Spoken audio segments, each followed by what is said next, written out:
North Korea could have their bill covered in the upcoming Singapore summit. However, the country is saying it could still come up short while trying to pay for the accommodations of Kim Jong Un and several other North Korean officials. One America's Kristian Rouz has more.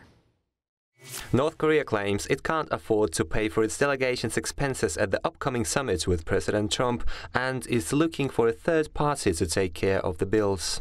The summit is slated for June the 12th and will take place on Singapore's Sentosa Island, known for its elevated price tags, deemed a bit steep by average standards, but much less so when it comes to government business. Well, Kim Jong Un got back on his hands and knees and begged for it, which is exactly the position you want to put him in. Pyongyang claims its economy was crippled by the international sanctions to the point the Hermit Kingdom has no hard currency at hand to finance its foreign policy endeavors. And this is not the first time that North Korea panhandled in the international arena. Back in the year 2000, South Korea paid $500 million to have Pyongyang's delegation at the first North-South summit, while more recently, Seoul paid $2.5 million to welcome North Korean athletes and performers to this year's Winter Olympics, which was a major success for North Korea's charm offensive against its foes. From a North Korean perspective, it's actually a huge step forward. They have a game plan. It's called Pyeongjin,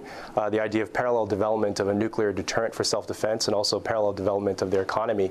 So from that perspective, it's not stasis. It's actually a robust period, a great deal of jubilation in North Korea. A closer look at North Korea suggests the rogue regime might be not exactly broke. Of course, data from the CIA fact book suggests the North Korean economy is in deep recession and is running up foreign trade deficits of up to $1 billion per year, whilst Pyongyang is also $5 billion in debt. However, recent reports revealed North Korea has been involved in multi-billion clandestine and illicit foreign trade practices, such as ship-to-ship trading on the high seas and arms exports, as well as the smuggling of expensive rare earth materials. Additionally, cybersecurity firm FireEye recently found North Korea continues its cyber attacks against foreign banks and companies, extracting billions of dollars in illicit revenues, not to mention Pyongyang's surging interest in cryptocurrencies. Any sanctions program can effectively be gotten around. There's always been circumvention attempts that have happened. It's hard to say what will essentially happen from a circumvention standpoint. There's been reports of Russia and Chinese entities that have tried to bypass the sanctions to date.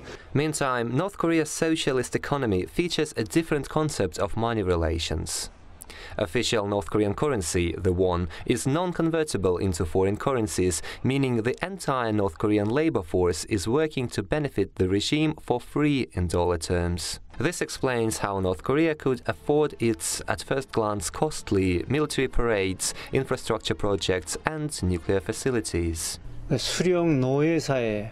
It's a slave society for the supreme leader. Other than the supreme leader, they are slaves, even the officials. Some point out North Korea is seeking a third party to pay for its participation in the upcoming summit, to save its currency reserves, to buy foreign technology it needs to advance its nuclear and cyber capabilities. As to who will eventually cover the costs, the Washington Post recently reported the Trump administration is seeking covert ways to do just that, but the State Department rebuked such claims. I want to be clear about this because this was something that was swirling a lot over the weekend, and I think we tried to tamp this down. The United States government is not paying for the North Korean delegation to stay. We're not paying for their expenses. Eventually, the Singaporean defense minister said his country would cover some of North Korea's expenses at the summit, while the international campaign to abolish nuclear weapons also offered some assistance to make the summit possible. But questions remain of whether such assistance could indirectly violate UN sanctions on money transfers involving Pyongyang, as well as how North Korea will use its big savings. Kristian Rouz, One American News. Want to see more videos like this? Click on the link below and subscribe to One American News on YouTube, and call your cable provider and kindly demand that One American News is added to your lineup. Call and subscribe today.